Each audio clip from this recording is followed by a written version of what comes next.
So I'm just going to wait till his live actually comes up. Okay, now the live is up. And good person over here. This is Promise Mangum. So Promise, give them a little bit of insight about your podcast. Oh, wait, am I on? Wait. I am? Can you hear me? Oh, okay. How you doing? It's Promise Mangum Public Podcast and the NC Brew Crew. I interview young business owners, entrepreneurs, and go around the Triad area and review North Carolina beer.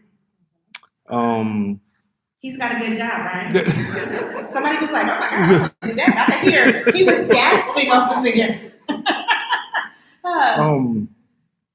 I do it differently because I don't know if y'all seen the setup that I had in the other space, but I have a mobile setup to where I just go inside of the business or wherever, set my equipment up, and we just go. And it doesn't give people enough time to think about, let me get stuff perfect, whatever. That live aspect actually helps out a lot because you have a more natural reaction to the questions. People tend to be a lot laxed, so I can get more information out of them versus like, hey, I have a business and you're just hitting these key points. So that's a little bit of the difference. Okay, so what I want to do is just kind of explain to you basically what podcasting is. So typically what you would do is you would probably come into a studio or you make your own studio at home. You would record, you have microphones, right? You're listening to what people have to say. You could do it a lot of different ways where it's just you that's podcasting and you're giving your voice and you're just telling people what you think. Some people want to do an interview style, which is how I usually do mine. One thing that we did specifically with my podcast when we started was I wanted to record live events like this. And I felt like that was something that was unique in that space because everybody can't make it to a live event. But you could still get the experience. You could hear the chitter chatter in the background. You could hear what people actually ask as far as questions go. And so that's one aspect of doing it. You could do it where you have multiple people on a podcast and maybe everybody is giving their view and it's topic based. So it's a lot of different ways to do it. Some people also do it where maybe they're talking about a specific subject. So any Game of Thrones fans in here? Okay, there you go. All right. What team you with? I gotta check on you. Oh, okay, yes, because winter's coming. All right, so if you don't watch Game of Thrones, you didn't catch that. But the biggest thing is, like, let's say when the show was so big like Game of Thrones, you would have people that would start a podcast just about Game of Thrones, and then it would be very niche. So what each of us has done is really taken the things that we love and the things that we want to express and been able to do that in a certain manner. But what I wanted to talk about was the different ways that we do it. So Tiffany, if you can tell them a little bit about how you actually do your podcast, because you do yours very different than both of us. Sure. So I actually record my podcast in my closet, in my office at home. Gotta get up in the closet. So literally, I record on a $20 microphone, a USB mic that plugs into my computer. I bought some foam to put around the walls for the sound. It was only like $15 on Amazon. And that's pretty much how I podcast. And I have guests on my show, but when I have guests, we do it virtual. So a lot of my guests are all around the country, and I use Zoom, and Zoom is free. So how I do podcasting is very cost effective. Of course, money talking too. So I'm very conscious about how much I spend. And I use free music from YouTube's free library of music, and everything was just that. Now, how hard would you say it was for you to start your podcast? Like on a scale of 1 to 10. 1 being super easy, 10 being, oh my God, it's so difficult, I can't do it. I think the hardest part of starting the podcast was starting, because I spent at least like a year overthinking things. But then once I got started, it was like that. I was like, oh, I need this high-priced mic, I need this new computer, I need this, I need this speaker, I need this headphone set, whatever. But at the end of the day, I have my $20 mic, my like $10, $15 phone, and I'm good to go. So I think as far as podcasting itself, it's very easy. I would say maybe a 3. But getting out of my own mind was probably a 10. 8. Okay. So yeah, I would say, and also I credit the people. So I'm part of different groups on Facebook. So I'm in a Women of Color podcasters group, and they played a huge part in making me take that step. Because they're like, Tiffany, you don't need $100 mic, you don't need $100 headphone set. Just start, and then once you start building it, then you can start spending on better quality equipment. But the sound sounds good, so I might just keep at that. You don't, because you don't want to get all those people in the closet. Right? I mean, it does help. I mean, if they're across the country, they can't get in the closets, but they're in the closet though, right? Because you're able to be able to do that with Zoom, which also expands the amount of people that you're able to talk to. So it's not based on a certain geography. It's just, can you be on at this time? And we can go ahead and we can record it, okay? Now, Tiffany is being super modest. Let's just be clear out here. Because Tiffany, tell them what's happening with your podcast. Don't be modest. Don't do this in front of people. Come on. I'm turning red. So my podcast, I am being recognized. So I've been top 20 Black podcasts or something like that. In I think it's world. In finance. In finance, yeah.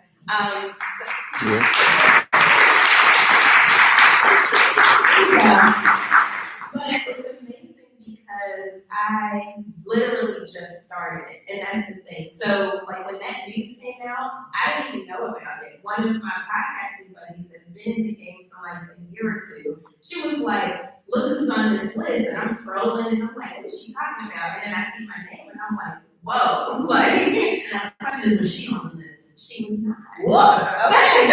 So that's the reason I wanted to say this, because when you think about it, sometimes, you've been doing something for a long time, and a new chat can just slide on in there, and it's content, but everything is from your perspective, and so whatever you're doing is something that people want to hear, and so they're paying attention to it. Okay, so Promise, with yours, okay? Mm-hmm.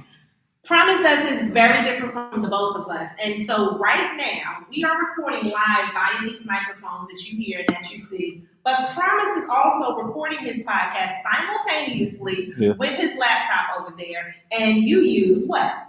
So I have a Mac. So what I do is record with QuickTime, and that's my video. Now I have my microphones, my mixer, stuff like that. But I'll record the video and have it, together. Do that, and that's the version that I use on YouTube. After that, I rip audio off of that video and then upload it to Spreaker. Spreaker is it's a free service, but you can pay $7. I think I paid the $7 a month thing. That way I can have 100 hours of content available, and I put it on there. And then once I do that, it distributes out to Apple Music, any Google Play, any other podcaster platforms. I'm a video dude, so I like it on YouTube. I can also take those clips and put them on Facebook or Instagram, sometimes on TikTok. Mm-hmm. I'm trying to figure this whole thing out too, but that's how I record mine. Okay, so of course I'm the most extra. So I went and opened up a whole entire podcast studio. So I'm the exact opposite of Tiffany. But I think that the thing is, how sometimes your upbringing, and I think anybody's like this, my mother was always one of those people that said, if you're going to get it, get the best of whatever it is. Yeah. So raise your hand if that's you, right? You're going to get it. So when I first started, what I did was I did get a USB mic, and I got a Blue Yeti mic, and that was like $110. But it is the best plug-in one that you can get as far as sound. It helps you be able to record omnidirectional. So like you put it in the middle of the table and 4 people can necessarily be around the table and it'll pick up the sound really well, or it could just be 2 people or just you. And that's how I started. But then what I decided was I felt like there were other positive people that podcast. And so in June, I opened up the first woman-owned, Black-owned podcast studio in the state of North Carolina, which is located in the Nussbaum Center for Entrepreneurship. And so the reason I did that was because there were other podcast studios around. So there is one that's in High Point, there is one that's in the Cultural Center downtown, and there is now another studio that's in Winston-Salem.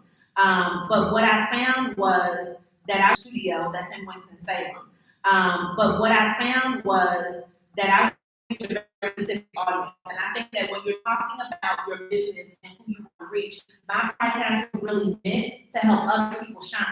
So I wanted to interview business owners, specifically people that were doing great things in the community, but that maybe they weren't getting the shine that they necessarily needed. I wanted to interview some of our ecosystem partners because I felt like it was important for people to know what was happening in Triad.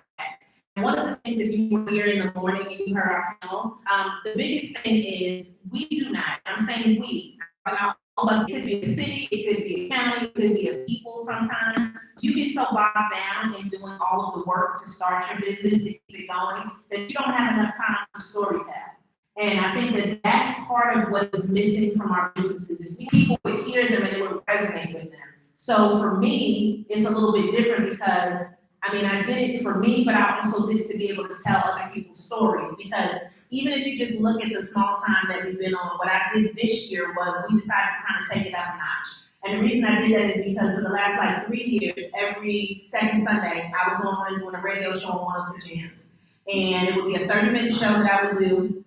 Great response. People were coming to classes. People were knowing about events, and we called it the business. Now, the thing was, the people that I was recording with, one ended up leaving and going to Oklahoma, and the other one now, he is just going to be on WRAL in Raleigh. So they stopped doing that show. So after they stopped, and it was about a month, I said, well, we have a whole studio over here. So I was going on to tell people about the classes that we were doing and the things that were happening in the community. And I said, well, why can't I just essentially do? So we record in the studio live every Sunday from 8 a.m. until 10 a.m. and we have guests that come on. So what we do is we record it live, so it's on Facebook Live. So we have the actual visual, right? And then we also record it audibly, so through the microphones, then we can put that podcast out later. So what that has done is that I've been able to see a drastic increase in people paying attention on Facebook and people being on live and actually asking questions. And so, like, one of the most recent interviews that we did was with Dr. Anbeck, and she is a Black woman dentist. You don't see that as much. And what's actually a coincidence, there is another Black woman dentist here today. Her husband is actually teaching the insurance thing on the other side of the room, but that's not something that you see every day. So I wanted to bring people together that had something to say and that you might not know about. So my focus typically is women in general, but there also I made a point to bring men on the show as well, because I love y'all guys, y'all are cool, right? But the biggest thing was how you do things. And so like at my studio, we have 4 mics, but we also have a couch in there. We have other mics that are there, so if you want to sit on the couch and you want to record.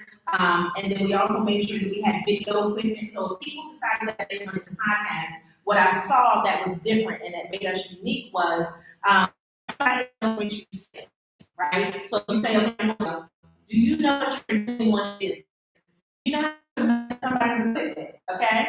Or you can record it and use your video footage later, and then you can get it sent to you. So he's going to send you a full MP3 file, which then you can upload and you can put out. So I think the biggest difference is how you want to do things, how much money you want to spend, and then is there a learning curve to it, right? So I think that the biggest thing, like what Tiffany's talking about a year, right? But you know what you're talking about. It wasn't that you didn't know about finance, but you just need to do the podcasting part of it. And then I know, like, just experience-wise, the editing, right? So can you then talk about some of the things that you do, because you then take your podcast and you also transcribe it as well? Yeah, so what typically happens, so part of my podcast is the people I mentioned before. So people reach out to me, I send them a link to schedule, we hop on the mic, I'm kind of like promised where we don't prep ahead of time, we go on, whatever comes in personally. I think it's maybe $70,000 a month in different platforms at the moment. And once that happens, I post on my website the podcast episode as an HTML, so people can just go on here and hit play.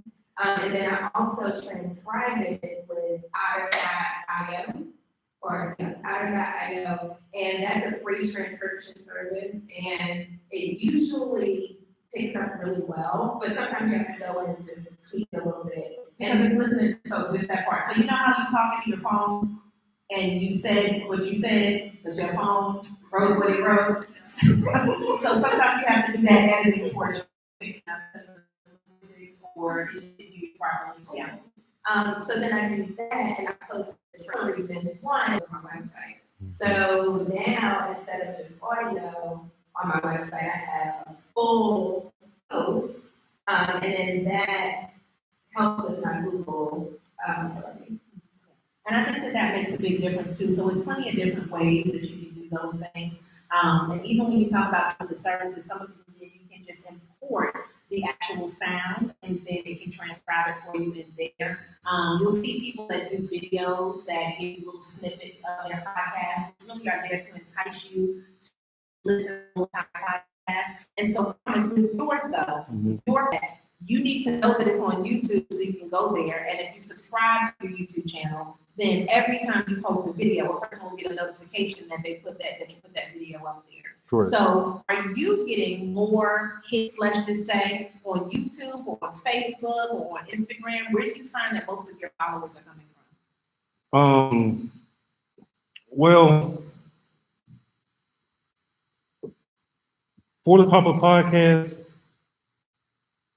YouTube has actually been better because I can schedule everything. Okay. I know I can put it out there or, give the little teasers or whatever. And then you have the countdown thing that I like really, I like a lot. It'll do the premiere. I think that's what it's called. Yeah. So I do the premiere. So that thing is pretty cool because it's like people actually are anticipating don't forget to check me out. TikTok. Okay.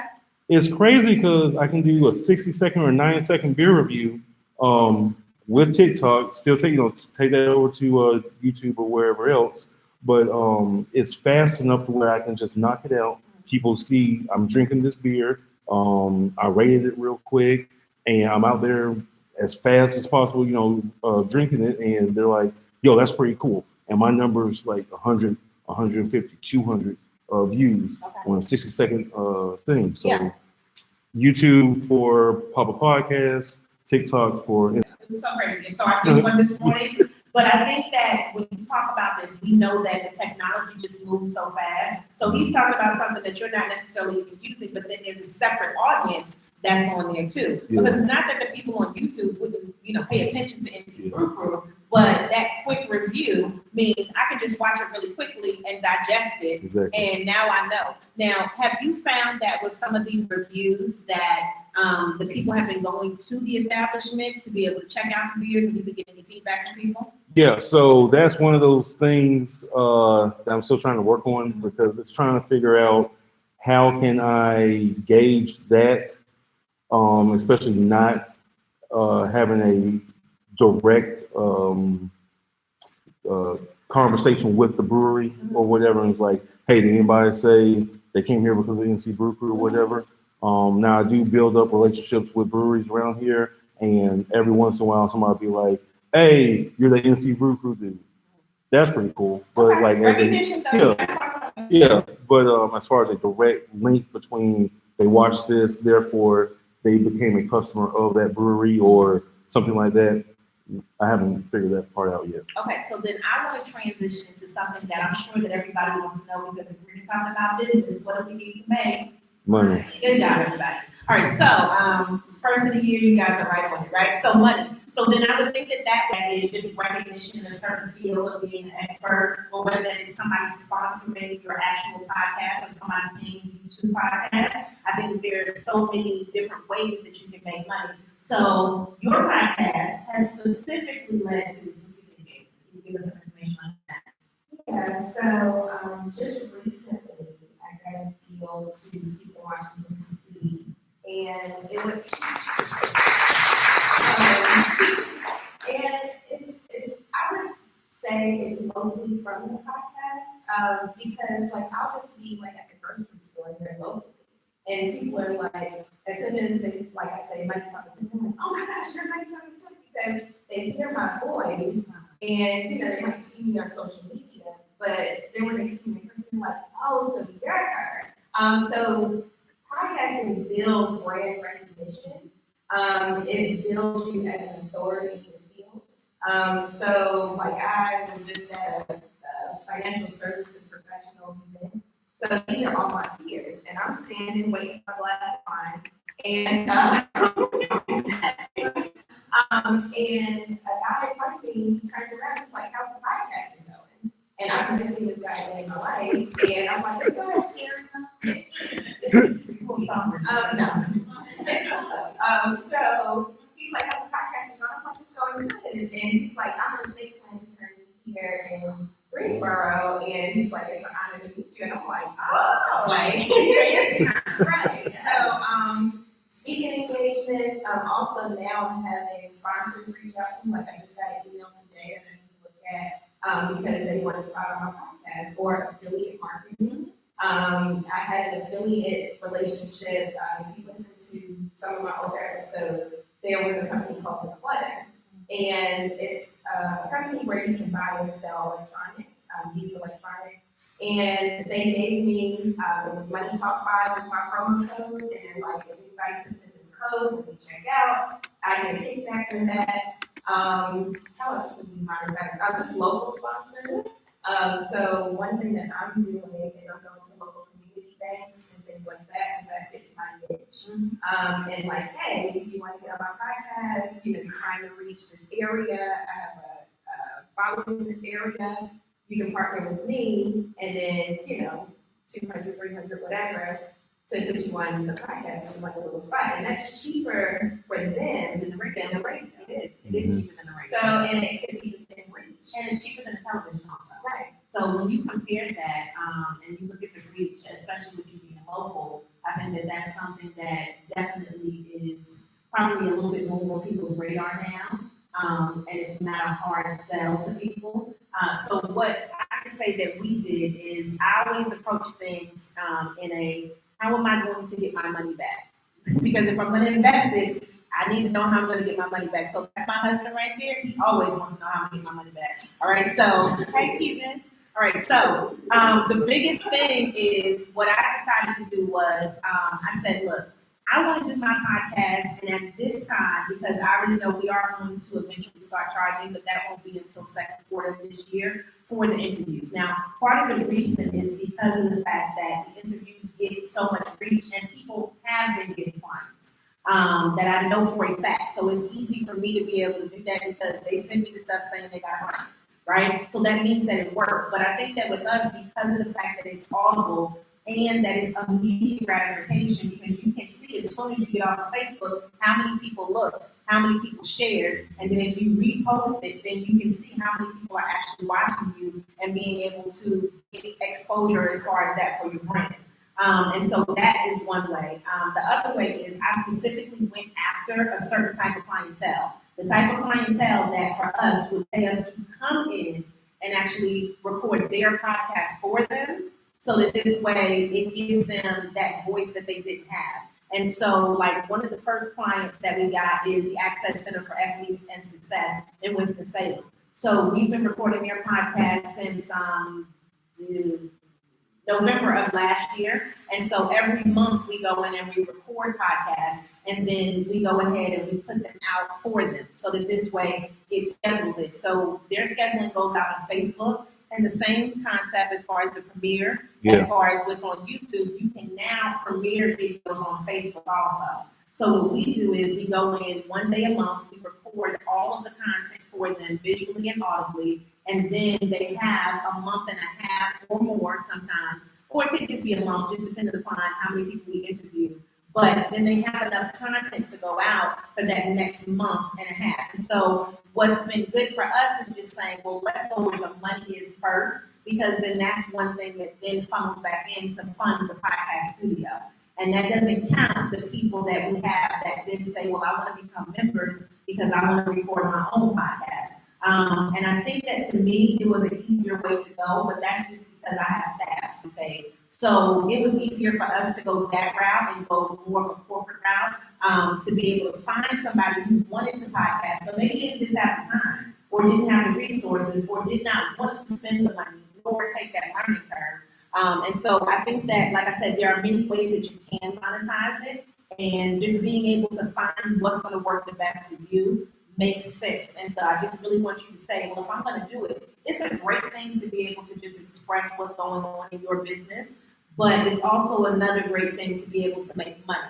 And so our final thing that we do also is just doing commercials. So being able to do those commercials then allows you to be able to produce those things for people, and then people can pay for commercials. Because if you go on the news or if you go on the radio station, like you were saying, a commercial is literally a couple $100.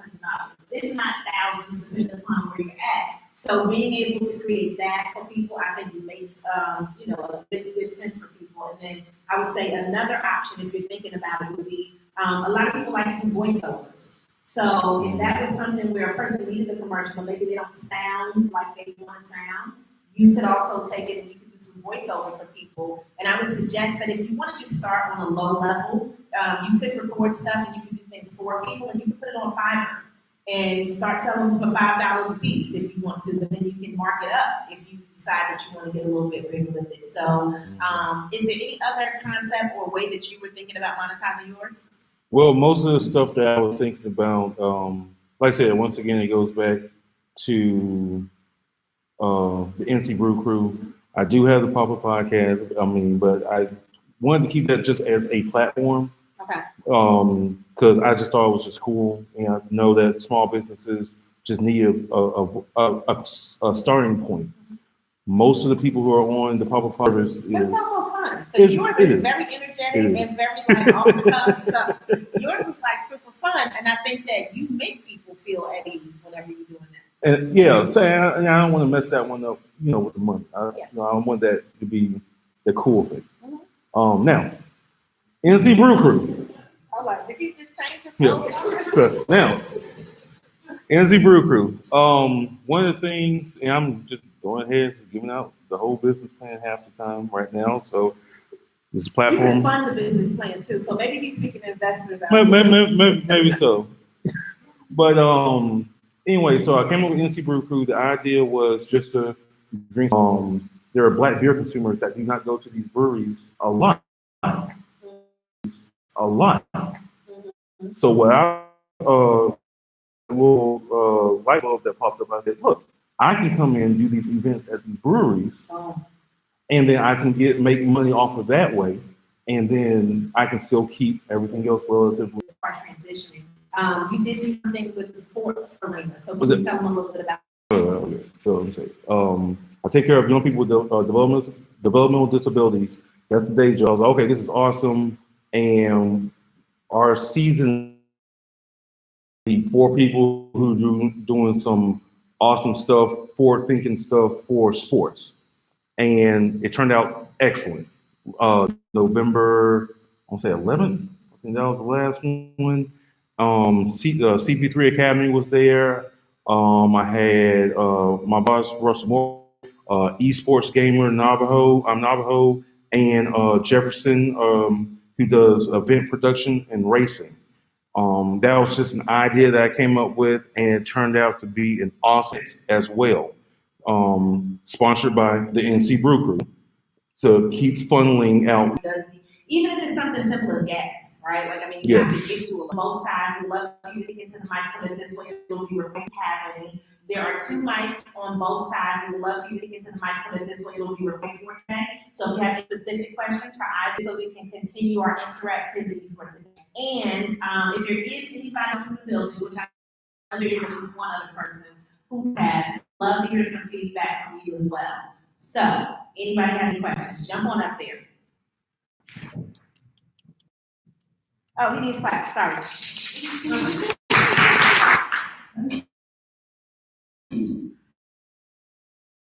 One is when you decide this is a good blend or not going to buy.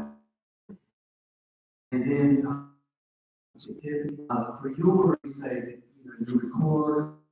You guys, 100 people watching 10 minutes of it.